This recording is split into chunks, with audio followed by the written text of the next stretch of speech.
if we look to the answer as to why for so many years we achieved so much, prospered as no other people on earth, it was because here in this land we unleashed the energy and individual genius of man to a greater extent than has ever been done before. Freedom and the dignity of the individual have been more available and assured here than in any other place on earth. The price for this freedom at times has been high, but we have never been unwilling to pay that price. Those who say that we're in a time when there are no heroes, they just don't know where to look.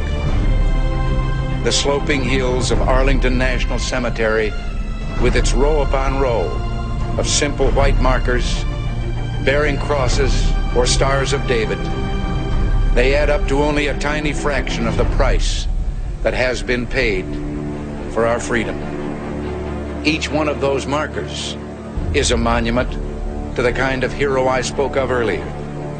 Their lives ended in places called Belleau Wood, the Argonne, Omaha Beach, Salerno, and halfway around the world on Guadalcanal, Tarawa, Pork Chop Hill, the Chosin Reservoir, and in 100 rice paddies and jungles of a place called Vietnam. Under one such marker lies a young man, Martin Treptow, who left his job in a small-town barber shop in 1917 to go to France with the famed Rainbow Division. There on the Western Front, he was killed trying to carry a message between battalions under heavy artillery fire. We're told that on his body was found a diary.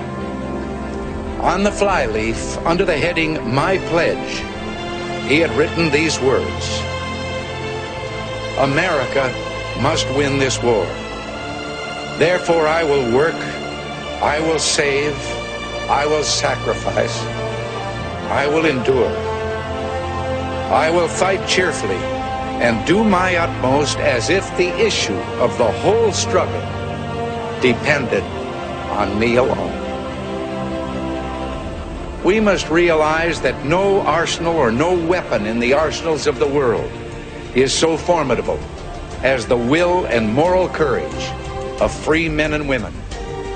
It is a weapon our adversaries in today's world do not have. It is a weapon that we as Americans do have. Let that be understood by those who practice terrorism and prey upon their neighbors. As for the enemies of freedom, those who are potential adversaries, they will be reminded that peace is the highest aspiration of the American people. We will negotiate for it, sacrifice for it. We will not surrender for it now or ever. We are Americans.